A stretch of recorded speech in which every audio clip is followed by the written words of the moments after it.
ماشاءاللہ قرآن مجید کے حفظ و نازل اور قراءت اور علوم قراءت کے 6 سے 7 مدارس، اور کوئی مدرسہ بھی 4 ایکڑ سے کم رقبے میں نہیں.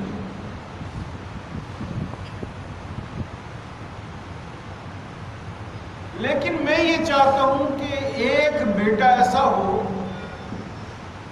جو شیرہ والے کے مزاج کا حامل ہے. اللہ نے بیٹے تو مجھے دیے ہیں، لیکن میں مرید شیرہ والے کا ہوں، تو شیرہ والے کا ایک الگ نخرہ ہے، شیرہ والے کا ایک الگ وقار ہے، اس کی ایک الگ بو ہے، اس کی ایک الگ مستی ہے.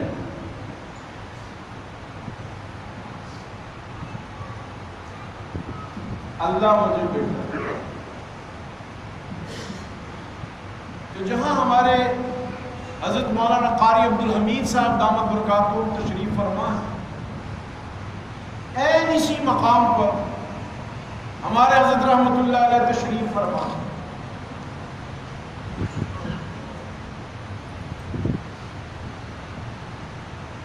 تو نماز کے بعد حضرت رحمت اللہ علیہ نے ہاتھ اٹھا لیا اور یقین سے قاری صاحب کی جانب دیکھا کہ جو دعا انہوں نے کہی ہے وہ قبول ہے.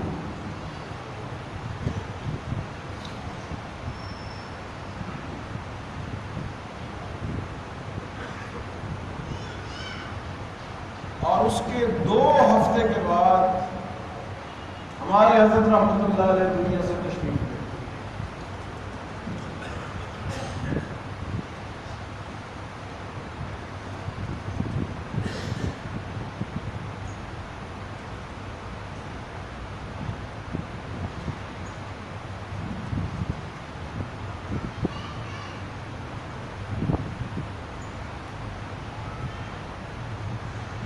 نوچندی جمعرات آئی،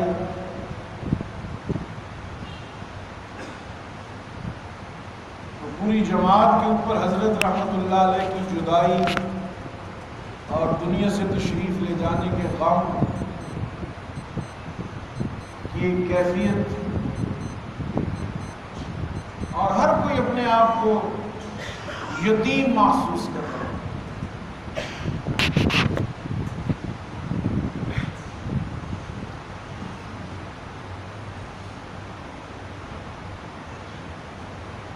میں نے قاری گلزار احمد صاحب سے عرض کیا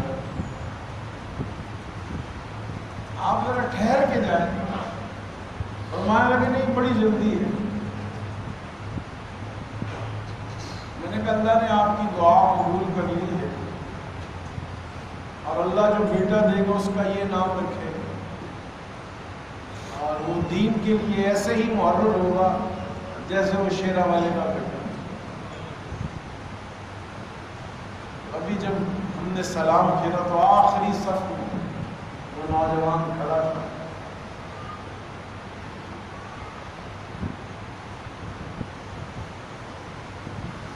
اس کی اہلیہ نے کہا کہ بیٹیاں تو ہیں بیٹا نہیں. میں نے کہا اچھا بیٹا اللہ پاک مہربانی کرے. اللہ نے کیا اس کو بھی صاحب اولاد کر دیا اور اس کا بیٹا بھی. یہ برکت ہے جو آیہ کریمہ میں نے پڑھی کذالک ننجل. یہ آیت کریمہ ایسی چیز ہے، آیت کریمہ ایسی چیز ہے کہ اللہ اس سے وعدہ کر رہے ہیں، اللہ اس سے وعدہ کر رہے ہیں مسلمانوں سے کہ تمہاری میں اس آیت کریمہ کی برکت سے تمہارے غم دور کرتا ہوں.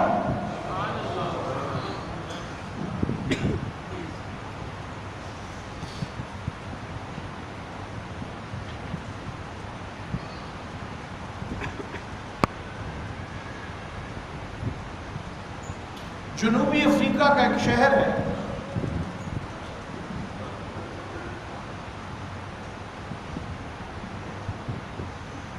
وہاں ایک کروڑ پتی ارب پتی تاجر ہیں، ان کا نام ہے عبداللہ ڈیسائی، گجرات انڈیا کے رہنے والے۔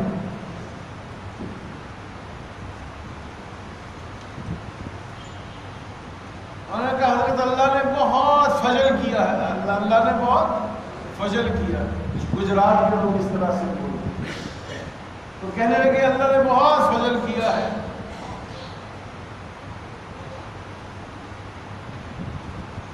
اپن کے پاس چھوکریاں ہی چھوکریاں ہیں، لونڈا نہیں ہے، اب دوسری شادی میں نے کرنی بھی نہیں، دوسری شادی کرنی بھی نہیں، بس اللہ تعالیٰ میرا نظام چلا، اللہ نے کیا کہ ایک تبلیغی جماعت آئی، ان کو لڑکا اچھا لگ گیا، اور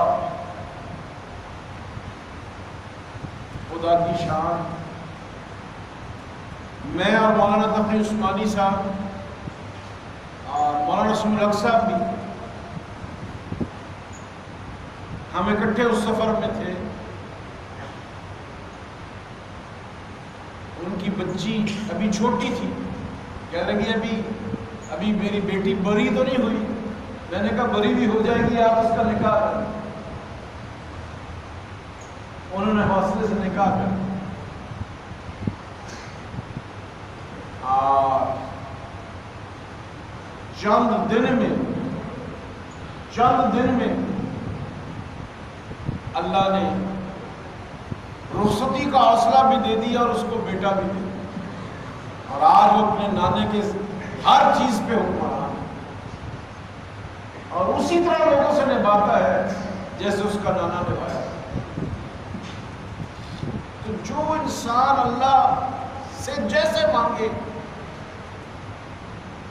بس مانگنے کا لاڈ ہو، مانگنے کا سلیقہ ہو اور مانگنے کا نخرہ ہو، تو اللہ بھی ہر چیز کو سنتے ہیں، اس لیے کہ اللہ اللہ ہے نا، ان سے پھر جیسی جوت لگائیں، جیسی لا لگائیں، جو مانگے وہ۔ میں عرض یہ کر رہا تھا کہ یہ جو آیہ کریمہ کے بعد کی دعا ہے، یہ بہت قبولیت والی دعا، اس لیے کہ ایک تو ربیع الاول، دوسرے بھی پڑھی عشاء، تیسرا اللہ کے گھر میں، چوتھا حضرت لاہوری کی مسجد میں، پانچواں حضرت کی جماعت، اور چھٹا قبولیت دعا کا وقت۔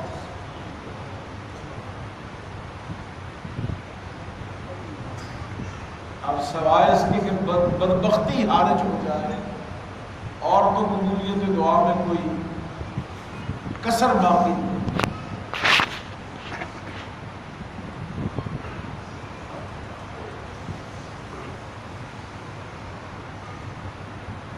صاحب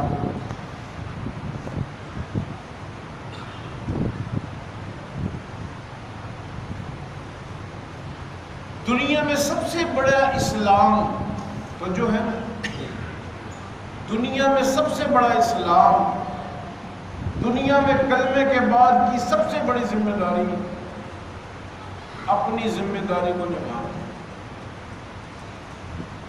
اپنی ذمہ داری کو۔ ہمارے پنجاب مغربی پاکستان کے گورنر تھے نواب امیر محمد خان کالا پور، وہ بڑے ذمہ دار تھے،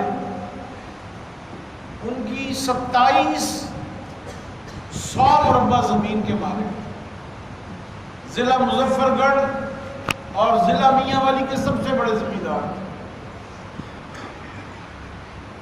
وہ گورنر تھے اور 1 روپیہ تنخواہ لیتے تھے۔ کتنی تنخواہ؟ تو میں بہت چھوٹا تھا، مجھے یاد ہے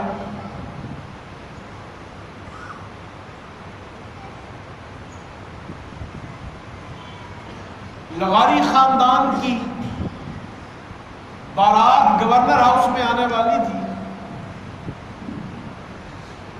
اور بارات کے ساتھ صدر پاکستان فیلڈ مارشل ایوب خان بھی تشریف لا رہے ہیں۔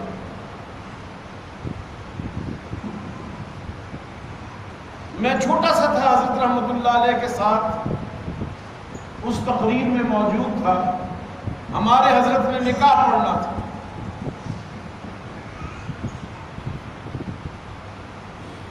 تو بارات ابھی گورنر ہاؤس کے دروازے پہ آئی تو حضرت نے پوچھا کہ نواب صاحب آپ 1 روپیہ بھی تنخواہ کیوں لیتے؟ تو اس نے کہا میں اس لیے 1 روپیہ تنخواہ لیتا ہوں کہ میں اپنے ضمیر کو کہہ سکوں میں حکومت پاکستان کا نوکر ہوں۔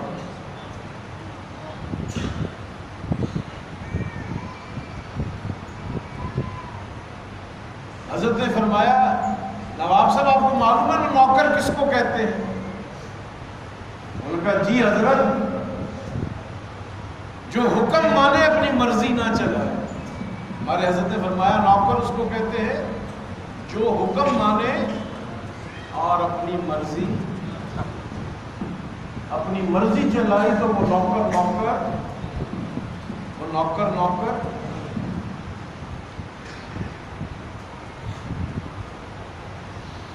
ہم جو امام اعظم ابو حنیفہ کے متبع ہیں تو ہم ان کے لکیر کے فقیر، جو ایک زیر زبر نکتہ امام صاحب نے کہہ دیا وہ ہمارے لیے حرف ہے۔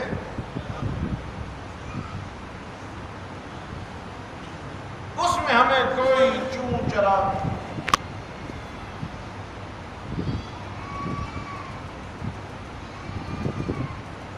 ساحروں دنیا میں کامیابی کی علامت، دنیا میں بولو اپنی ذمہ داری کو پورا کریں۔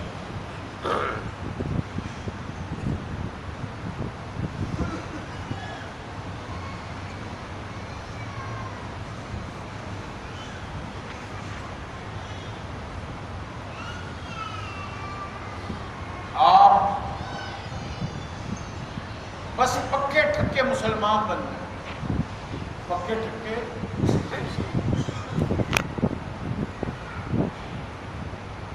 پکا ٹھکا مسلمان کیسے ہے؟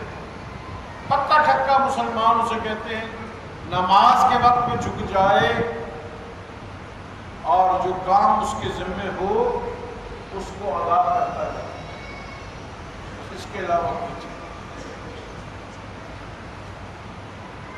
آج میرے محترم دوستوں،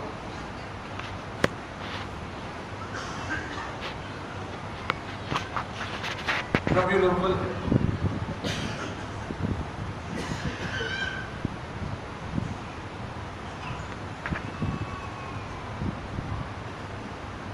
ربیع الاول بڑا مقدس اور محترم، لیکن اس کی تقدیس و حرمت، اس کی تقدیس و حرمت تبھی نصیب ہوتی ہے کہ دیدار مصطفیٰ کی لذت۔ اس لیے کہ نبی علیہ الصلوۃ والتسلیم کے دیدار کا شوق ایمان کو حلاوت بخشتا۔ اس لیے حضرت مولانا شیخ الحدیث محمد زکریا سہارنپوری سم المدنی رحمۃ اللہ علیہ فرمایا کرتے تھے کہ جب درود و سلام کے ہدیے اور تحفے بارگاہ رسالت مآب صلی اللہ علیہ وآلہ وبارک وسلم کی خدمت میں روانہ کرو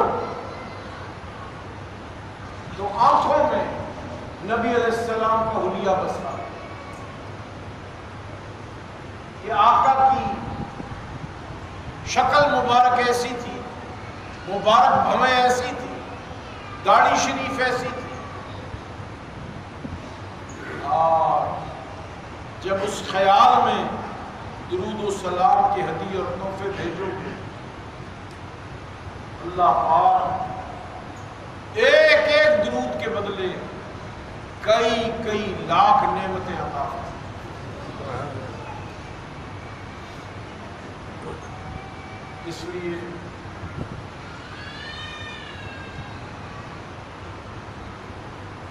ہمارے حضرت رحمۃ اللہ علیہ کی خدمت میں جو بھی ساتھی اپنے روحانی معمولات عرض کرتا کہ میں آپ نے یہ فرمایا یہ پڑھ رہا ہوں، یہ ذکر کر رہا ہوں، جب ماہ مبارکہ ربیع الاول شریف آتا حضرت فرماتے اپنی سب چیزیں گھٹا دو اور درود شریف پڑھا. حضرت اقدس مولانا شاہ عبد القادر رائے پوری رحمۃ اللہ علیہ کے غلام اور ایک حضرت رائے پوری رحمۃ اللہ علیہ کی جماعت کی ایک بہت بڑے اللہ والے جو ہر جمعرات کو ہمارے حضرت رحمۃ اللہ علیہ کی مجلس میں شرکت فرماتے ہیں.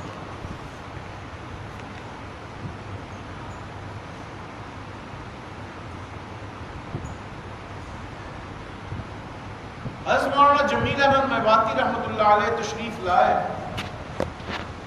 تو انہوں نے ہمارے حضرت سے عرض کیا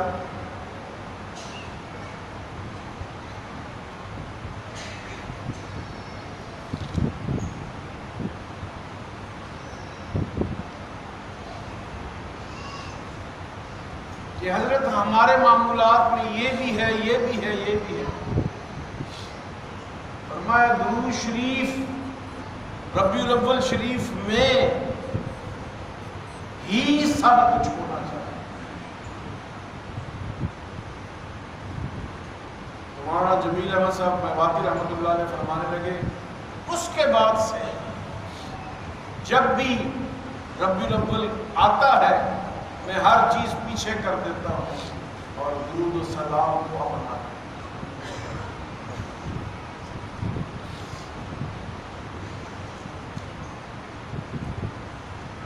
صاحب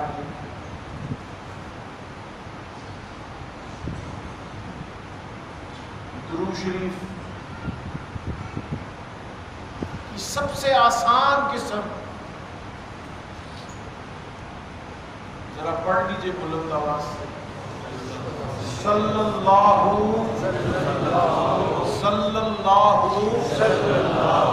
علی النبی صلی اللہ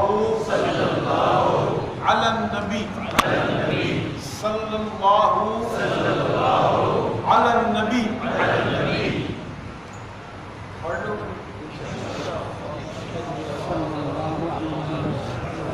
ہر نماز کے بعد بآسانی آپ 1000 پڑھ سکتے ہیں. بس تھوڑا سا جھجک ہے، جھجک اس کے بعد کچھ صلی اللہ علیہ جھجک کا ایک تو جو ہے نا بیٹا جھجک کا ایک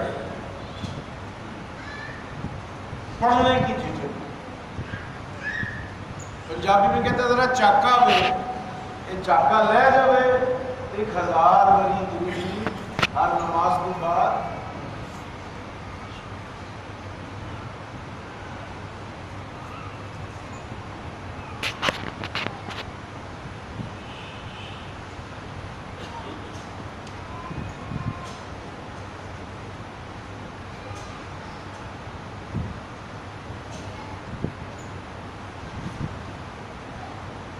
جب انسان کوئی معمول بنا لے، انسان کوئی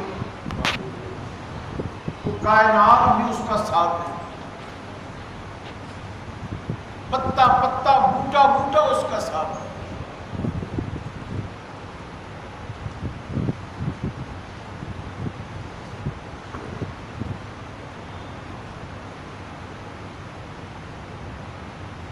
یہاں سے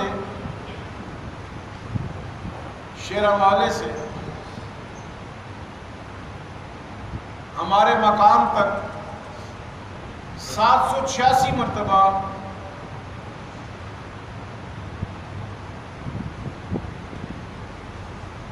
درود ابراہیمی ہو جاتا۔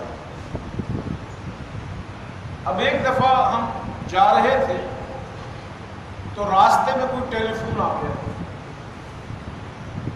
اہم نمبر سمجھ کے میں نے ان سے جواب دے دیا۔ اب جب ہم گھر پہنچے تو کچھ ساتھی وہاں منتظر تھے، تو ہمارے ڈرائیور نے ان سے کہا کہ آپ 9 منٹ ٹھہرے، 9 منٹ کے بعد وہ آ جائیں گے، اندر سے نکل آئیں گے۔ وہ جا کے بیٹھے تو میں نے اندازہ کیا کہ میں نے اس کو کچھ نہیں کہا، اس نے اندازہ لگا لیا کہ یہ 9 منٹ فون پہ بات کرتا رہا ہے تو اب اپنا وظیفہ مکمل کر کے ہی۔ تو آپ اگر کسی بھی چیز کو معمول بنا اور درود شریف سے بڑھ کر کوئی معمول، درود شریف سے بڑھ کر اگر اس کو مزاج کا حصہ بنا لیں، اس کو مزاج کا حصہ بنا لیں تو بڑی سہولت سے ہر چیز طے ہو۔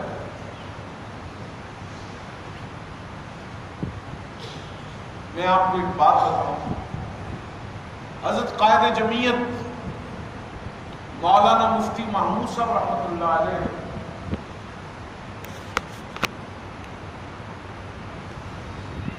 فرماتے تھے میرا اپنے گھر سے زیادہ دل شیراوالے میں لگا۔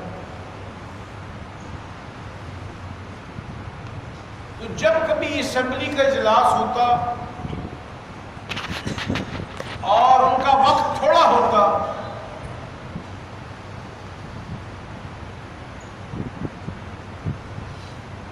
تو ہمارے حضرت رحمۃ اللہ علیہ سے فرماتے آپ محمد اجمل کو اجازت دے، یہ مجھے اسلام آباد چھوڑا۔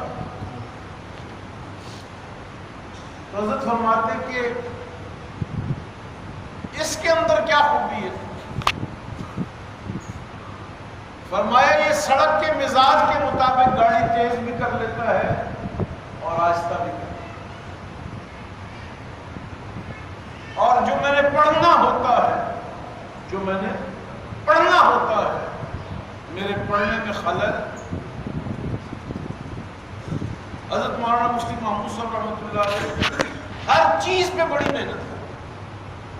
اگر انہوں نے پارلیمنٹ میں کسی بل پہ پاس کرنی ہے تو وہ کتابیں اور سب متعلقہ چیزیں نکال کے گاڑی میں بیٹھ کے پوری محنت کرتے تھے کہ میں نے 4 گھنٹے تقریر کرنی ہے تو 4 گھنٹے پڑھ کے جاؤں، اور اس کے تمام امور پر ان کی نظر رہے۔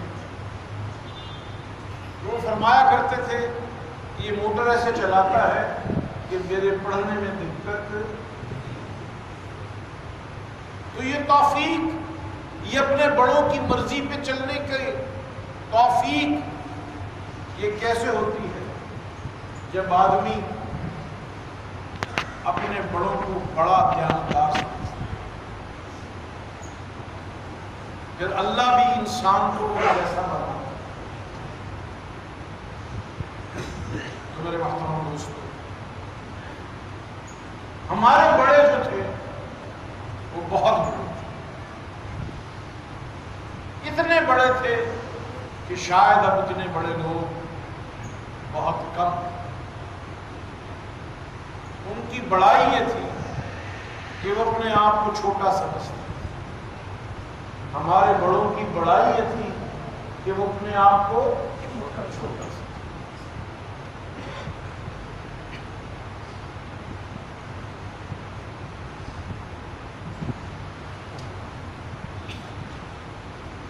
جو اپنے آپ کو چھوٹا سمجھتا ہے فقد رفعہ اللہ، اللہ اس کو بڑا ہوتا ہے. اور جو اپنے آپ کو کسی قابل سمجھے کہ میں دولت والا ہوں، میں پیسے والا ہوں، میں خوبی والا ہوں، اللہ اس کی تکبر کو ناپسند. میرے محترم دوستوں، یہ ربیع الاول شریف بڑا مبارک ہے. بیٹھو ایسے بیٹھے جیسے بیٹھنا چاہیے، اوکھے ہو کے بیٹھو پر بیٹھو.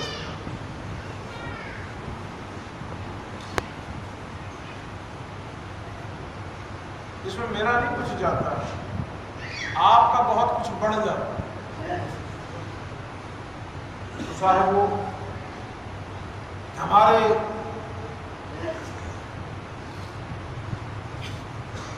اکابر اس درود شریف کو پڑھنے کے لیے سب سے خاص مقام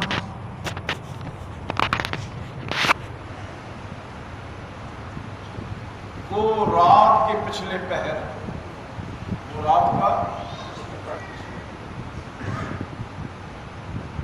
اس لیے دوپہر کو سو جائے بے شک، دوپہر کو سو جائے بے شک، لیکن رات کے پچھلے پہر کو ضائع مت فرمائے.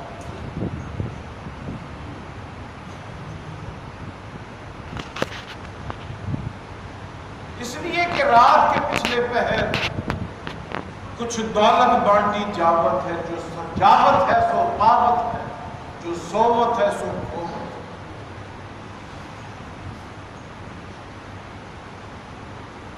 آپ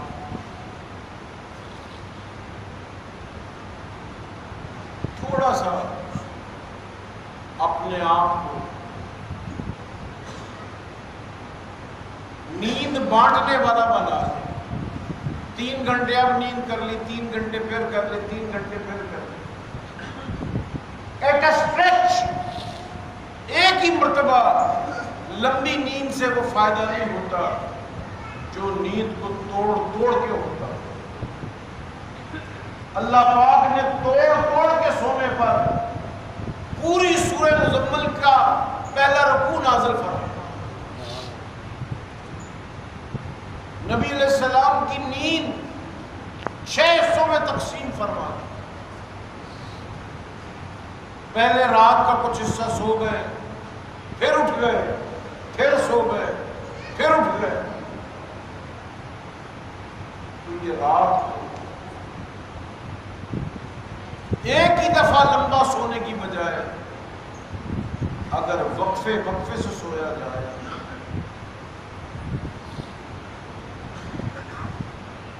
تو پھر عادت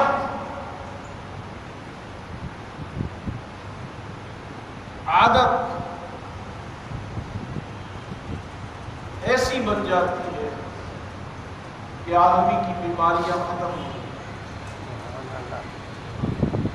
زیادہ سونے سے گردوں پہ بھی زور پڑتا ہے، جگر پہ بھی بوجھ بڑھتا ہے، دل پہ بھی بوجھ.